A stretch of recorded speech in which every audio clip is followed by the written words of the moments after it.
What's up, idols? It's CC Lesson 3. Welcome back to my channel and thank you so much for clicking on this video. Now this one is going to be kind of nuts. So this story is a bit of a 2-for-1 special combo. Most of the story is going to be here on YouTube, but there's also a detailed part that's a bit too steamy for YouTube about a sexual encounter she had with the guy who's the subject of this story, and that is going to be on my Patreon. It's kind of like the one I did last week where it was like 50 Shades of Grey, but in Korea.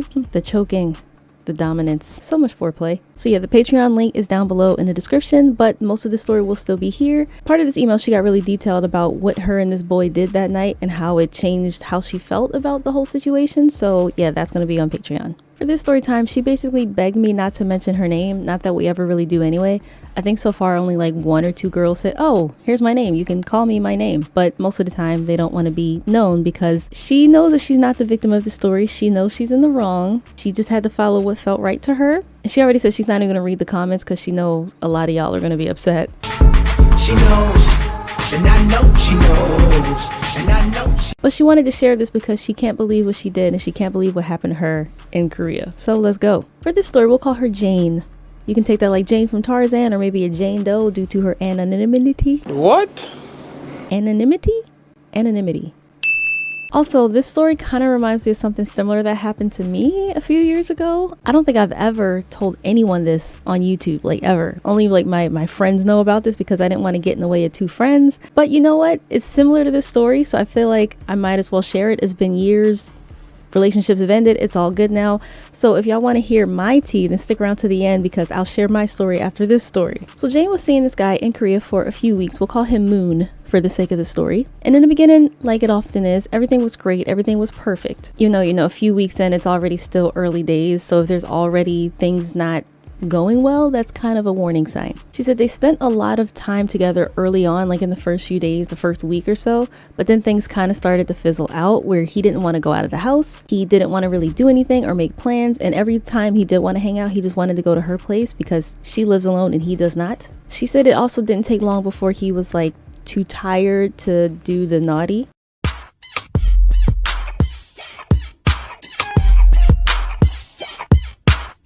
So on one fateful weekend, Jane finally got Moon to agree to hang out with her outside of her apartment, and they made plans. She somehow was able to get him to agree to go to the firework festival.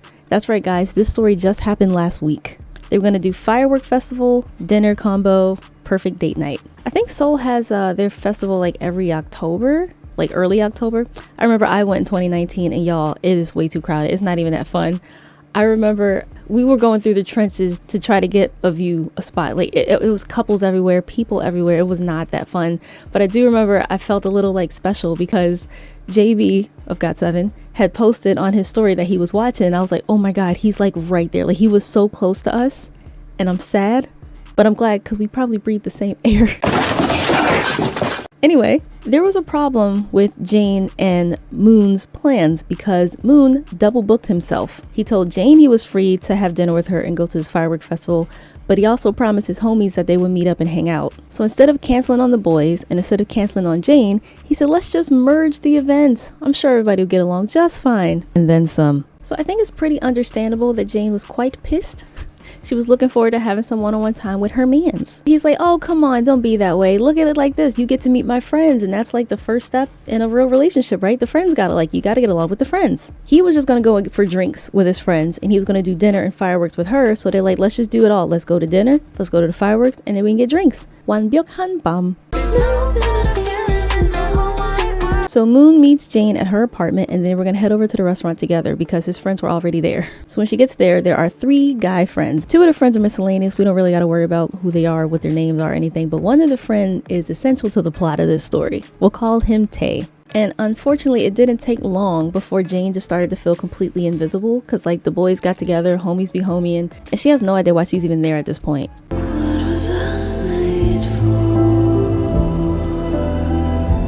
Oh, and get this, when they all got together, he introduced her as Jane, his friend. The nerve. So she's sitting there by herself and they're all speaking in Korean, catching up with each other, and she's just like, wow, my purpose here is non-existent. I do not need to be here. So she did probably what any of us would do at that point. She pulled out her phone and just started scrolling social media, find somebody to talk to. She wasn't scrolling for long before Tae the essential friend, asked her, hey, are you okay? And she didn't even know he could speak English. She said she was fine, just chatting with a friend online. So as they're eating dinner, the first bottle of soju comes out and she's confused because she's like, oh, I thought we were going to do dinner, then the fireworks, then drinking.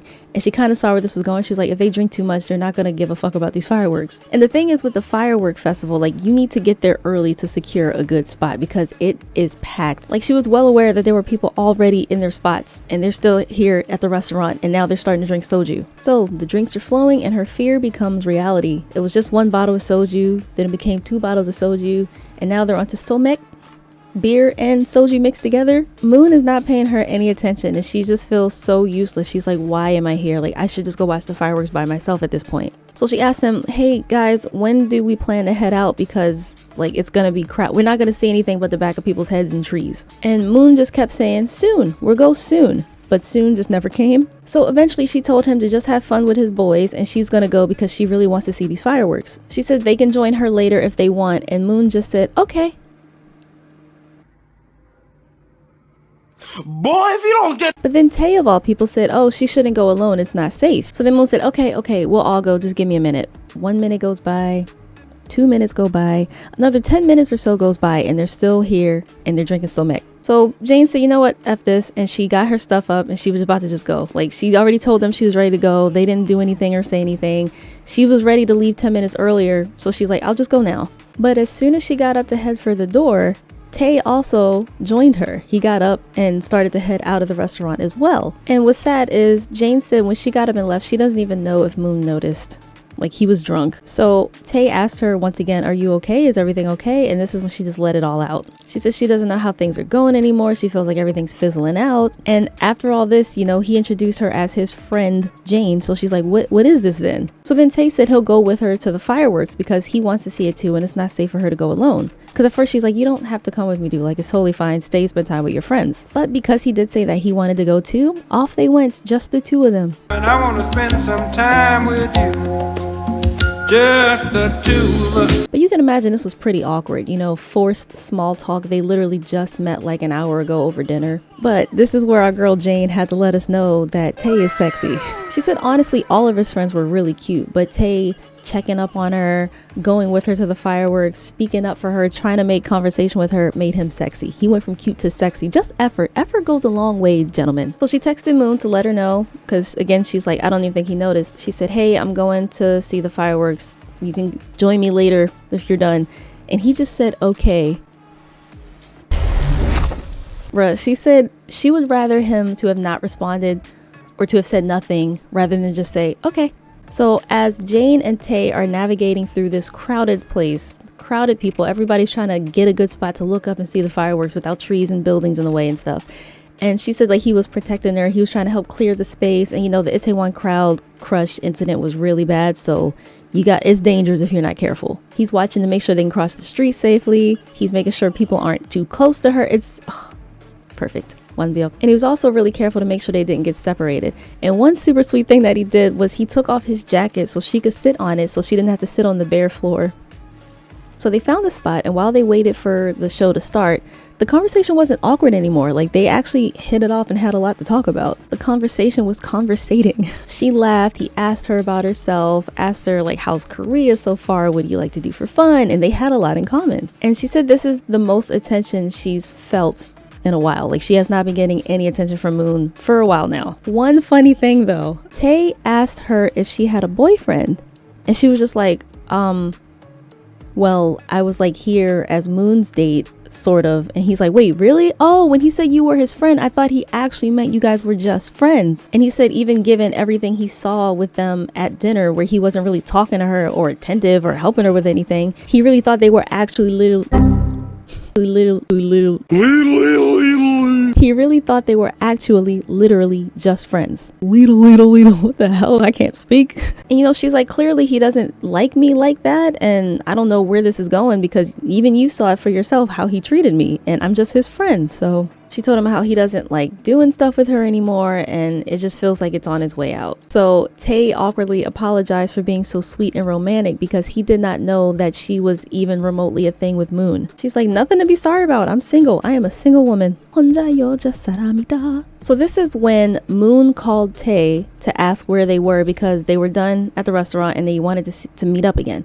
And because the fireworks were going off, Tay could not hear him. So then he just hung up and said, text me. But instead he texted Jane and Jane just sent her location. So they made their way to them and they're like, oh guys, you got us a good spot, thanks. And when they get there, yeah, they're hammered. What was awkward is suddenly, you know, when people get drunk or start drinking, they get a little more cuddly and affectionate. Suddenly he has his hands around Jane and he's all like, oh, this is so romantic, isn't it? And she's just like, she's so repulsed by him at this point. So now Jane is conflicted and annoyed. Like, she was really starting to feel Tay. Like, this was a nice little talk that she had with him. But she didn't know if it was because she felt neglected by Moon or if there was something actually more real there with Tay. But either way, because Moon and Tay are friends, this is messy. So now that the fireworks are over, the boys, Moon, they're like, hey, let's go get drinks now. She's like, didn't y'all just drink? What do you mean? Y'all want more? And Moon is drunk, but the two miscellaneous friends are smashed. Like, they are incoherent at this point. So she's like, y'all need to go home, go to bed. Jane, she doesn't really want to be a part of this next adventure in the bro night because it's not going to be fun babysitting these grown-ass men. But then Tay says that he'll go if Jane goes. And Moon asks why. Like, why does Jane have to be there for you to want to spend time with us?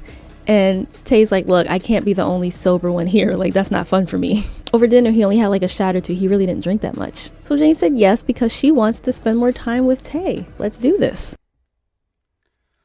Do it! It is interesting, though, that even though Jane explained to Tay the situation, like, I was kind of dating Moon, he still was like, well, I'll go if you go. Like, he's like, I don't care. I like you.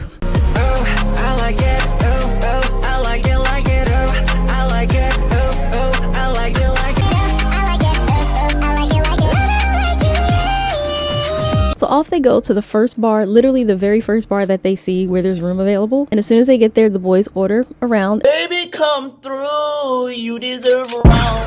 You deserve a round. Everybody takes a shot. It's fun. Starting off baby steps, good steps. But she said they did like 3 rounds of shots in the first 5 minutes they were there. She was like, this ain't it. I'm leaving. Tay is trying to tell them to like slow down, eat something, drink some water. Like, it's too early to be this drunk. But they do it anyway. Can't tell me nothing.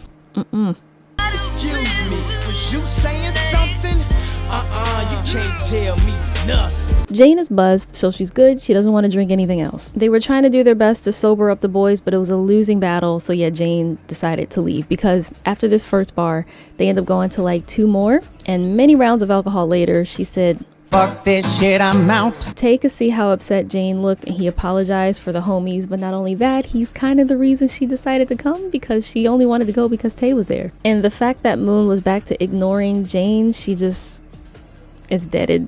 Tay said that him and Jane should leave because you can't reason with drunk people. He said you should get out of here.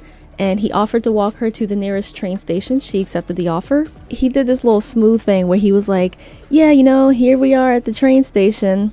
You should give me your number so you can text me when you make it back home safe so I know you're okay. So once they confirmed, call me, got your number, cool. That's when Moon texted Tay and said he needed his help. And he realized he wasn't gonna be able to just go home after this. He had to go back to the bar and watch the boys. He said he was gonna try to get them all in a taxi, wish him luck, all that stuff. So Jane made it home safely and she texted Tay to say as much. She asked him if he had any luck with getting the boys home yet. And he said they were actually in a taxi right now. They dropped off 1, 3 more. 2 more to go. So she wished him luck and thanked him for being so sweet to her all night. But at this point, she knew she liked Tay a lot more than Moon. Overall, it was a net win. The neglect from Moon, she said, helped clear her conscience for future decisions she's gonna make that we're about to get to. So the next day, Moon texted her. He said that he wanted to come over to her place to see her, but he wasn't feeling well.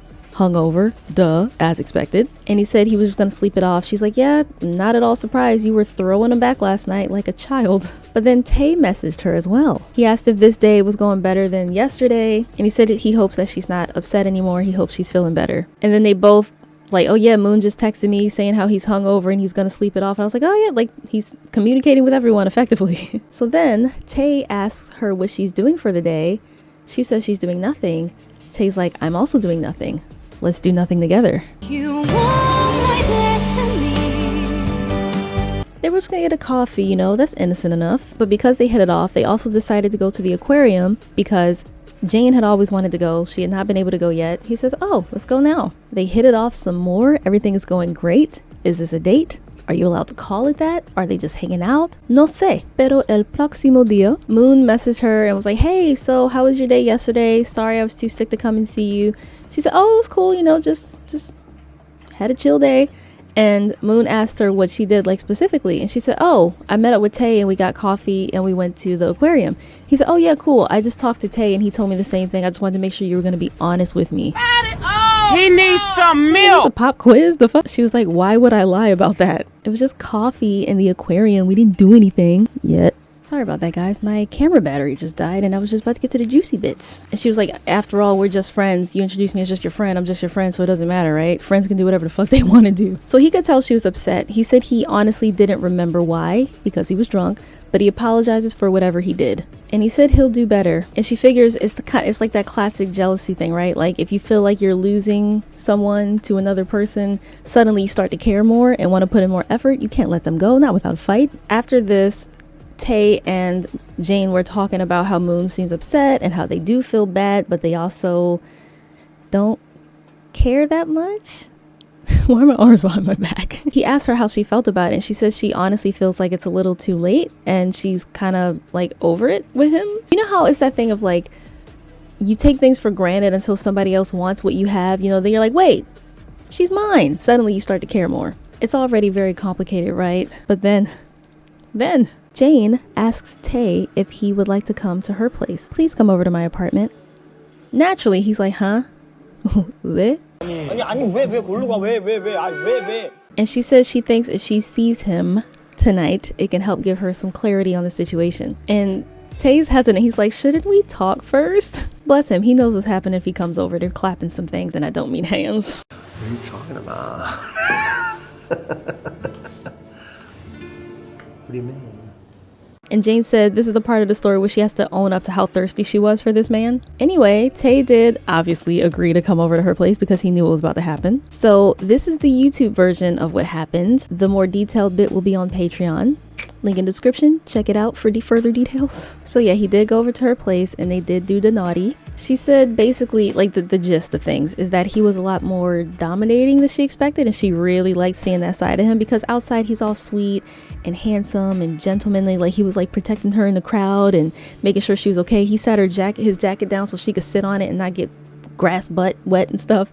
In the privacy of her bedroom, her chambers, suddenly he's pinning her and on top of her and making demands like, call me daddy. Like, yeah. And she said it felt like he was also holding back a lot of those urges. So it was like this mutual clash of desire. So anyway, she says she loved the night they spent together, loved every second of it, and it definitely cleared up her mind, and she knew she wanted Tay, not Moon. So after this steamy encounter, the next day, Moon texted her. And she says she knew she was over it when she did not feel bad at all. And this is the part where she's like, look, I know some people gonna judge me and call me like a villain because I should have ended things fully with Moon before pursuing anything with Tay. But she said something like never close the door until another one opens. Yeah, you know, one of those things. Don't hate her too much. It's just, we're all human in it. As of now, because like I said, this just happened last week. Like, this is fresh tea. Tay and Jane are taking things slowly, but they're cautious because they're like, we don't really want to tell Moon anything until there's something to actually tell him. But she did tell Moon already that she doesn't see this going anywhere with him, but he's not really accepting that. He thinks that, oh, you're just having a bad day. Like, we'll be cool again. I'll come to your place soon. She doesn't like Moon, and Moon's not understanding that anymore. But it is hard when your homie is Mr. Still Your Girl, so that's gotta be awkward. She keeps communication with Moon to an absolute minimum. She tries to not talk to him, but she also feels mean just not talking to him, so she does respond occasionally, but nothing to give him hope. But he still has hope, which I think she should just ghost him at this point. So that is the tea for now. Girl meets guy, things fizzle out. Girl meets guy's friends, girl hits it off with guy's friend. They like each other, and that's where things are for now. I am sure we'll have updates in the future because, like I said, this just happened last week. Either things with her and Tay get better, or maybe she goes back to Moon, or maybe everything dies out and everybody ghosts each other. Who knows? No sé, but she'll keep us in the loop. So thank you guys so much for watching. Oh wait, I forgot. I'm supposed to tell you my personal tea. That's what happens when you're on autopilot. So yeah, I was in a situation that was kind of similar to this back in 2016. I was on spring break with my boyfriend and 4 of his friends. Yeah, that was a lot. No, 3 of his friends. One of his friends had a girlfriend who was supposed to come, but she went to a different uni, so her spring break was a different time and it just didn't work out. And I was like, I'm supposed to be alone with my boyfriend and 3 of his friends. Like, that sounds awful. I'm not gonna use their names or anything, but yeah, one of my boyfriends, it's a lot of guys to keep track of. One of my boyfriend's friends had a parent who had like a lot of frequent flyer miles and all these perks and stuff. So we had a really nice hotel like right on Miami Beach, and it had a rooftop pool and everything. It was great. I was on my period that week, so that was no fun. So I wasn't really swimming. I wasn't having as much fun. I wasn't drinking as much and all that stuff. And my boyfriend was going ham. He was drinking a lot. So my boyfriend he was chill. This years ago, by the way, 2016. Like, this was a long time ago. He was chill. He was a very chill, laid back dude, but when he drinks, he is very obnoxious. He had one friend that was really introverted, and that friend got me through this trip, because if it wasn't for him witnessing what I was also witnessing and experiencing, then I would have felt like I was going crazy and that had never actually happened, because I was like, how is my boyfriend not seeing this, but you're noticing this? Like, okay, so it's not just me, sort of thing. And then one friend is like, also, he matches his crazy. He's very obnoxious like that. So those 2 were they were just homies. The introverted friend was kind of just the observer. And then there was the friend who was flirting with me. Yeah, I never told this to anybody, because I was like, oh, I don't want to get in between friends. That's awkward. Then it becomes he said, she said, and I don't want, she's lying. Like, who's going to confess that, yeah, I was flirting with your girlfriend? Like, nobody's going to do that. But it's been years. So anyway, okay. The first time that he started to flirt with me, we were on the roof of the hotel, and it was like a nice pool and stuff. And my ex, I keep saying my boyfriend, my ex and his friend ran across the street, because like we were people watching from the top, and people had these giant coconuts full of alcohol, and he's like, yo, where'd you get that from? And they pointed them to where the shop was. So they ran across the street. They were so excited. And this was on top of drinking they were already doing like in the hotel room and stuff. So they were pretty drunk at this point. And I'm just on my period, cramping up like, oh, spring break on my period, this sucks. And the observer is also kind of like, wow, because he doesn't drink a lot. I think I was the most like him. He was also really cute, but I was with that's nothing. Anyway, so we're up on the roof, and we can literally hear my ex and his friend like screaming like, yeah, like getting so excited about getting these coconut drinks or whatever. And this is when the flirter, the flirty friend, was all like, I can't believe he acts like that. You deserve someone better. You can do better than that. And then I was just kind of like, because this came out of nowhere. Like, he was my ex's roommate, so I seen him a lot. We had the same major. We both liked the same football team, Baltimore Ravens, hometown. We had a lot in common, but we never really talked ever. So it was weird. And then when he said that, I was just kind of like, and I looked at, can't say names. And I looked at the observer, and I was like, you saw what? And he was just kind of like, oh, what the hell? And just kind of went back to drinking his water. And then when they all came back over, he goes back to normal, and he's like, oh, what do you guys got to drink there? And we're just like, you really just told me I can do better than my boyfriend? What? So that was the first instance that he flirted with me. Then we were walking on Ocean Drive, and you know, there's a ton of bars and stuff along the street. And this lady was out there trying like, oh, it's 2 for 1. If you can finish these, you get them for free or whatever. It was these giant giant martini, I don't know the names of glasses, but it was giant. It was like a bowl of alcohol. It was huge. I thought it would be like me and my ex on one, and then the other friends on the other. But then because me and the flirty friend had the same major, he's like, how about team on this one, team geology on this one, and they can do that. And I was just like, huh? And then not my boyfriend, but the observer, he was like, yeah, I think they should drink that together. So he was there with me, like he was dialed in. Like I said, if it wasn't for him, I would have been completely sure I was losing my mind. I was like, surely this is not happening right in front of my boyfriend, and he is not picking this up at all. We finished it, and I started to feel nauseous. Like I can't drink that much. I'm pretty sure I have some sort of alcohol intolerance, because it doesn't take a lot of alcohol before I start to get nauseous. And I don't mean drunk like I'm dizzy and no, I'm sober. I just feel sick. So I don't drink a lot. And when I get to that point, I know I need to chug water. So that's what I started to do. After that, I was like, you know what? I'm kind of tired. I think I want to head back to the hotel. Now, my ex and his friends still wanted to stay out, and I was like, guys, like, don't worry about me. I'll call an Uber. You can track it. It'll be fine. I just want to go home, lay down. And then the flirt was like, yeah, you know, I'm kind of tired. I want to go back too. And I'm like, excuse me, sir? No, I'm not going to be in a hotel room with you after what you've been doing since we got to Miami. After that, I was like, yeah, you know what, JK, I feel fine. I'm going to stay out. We're good. So like I said, this is happening in front of my ex. How did he not see me? I was like, how are you not objecting to any of this? Literally, the observer was the only one looking at me like. The next time he said something suggestive or kind of flirty, my ex was considering getting a tattoo in Miami. We were looking at a bunch of shops and stuff, and there was like a dress in the window, and the flirt was like, oh, that would look great on you. And I was like, oh yeah, thanks. And he was in the military or used to be. I don't know what the deal was, but he got a military discount. He's like, yeah, I can get a discount on that for you too. And I was like, looking at my ex like, please save me, say something, notice something. So I was like, no, you know what, I'm good. Yellow's not my color, it's fine. So it was little things like that where we're all on vacation together, and my ex-boyfriend's friend was flirting with me the whole time, and my ex was none the wiser. He was just having fun with his homies, drinking. I get it, we're on spring break, I totally get it. Like I said, if it wasn't for the observer, I would have lost my mind, because I was like, how is no one else noticing this?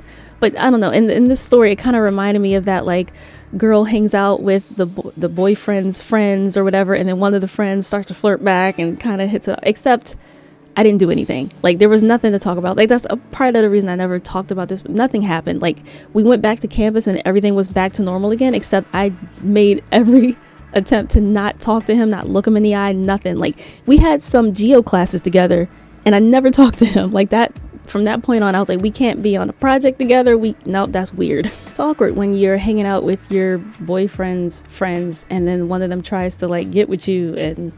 But like I said, he was just right in front of his face, and my ex was so focused on having fun and drinking, he really was not paying no attention to me. So I get it, but don't do that. That's wrong. Don't cross that line. Now we can close out this video. Thank you guys so much for watching. If you did, remember to like, comment, share, and subscribe, and I will see you guys next time. Annyeong.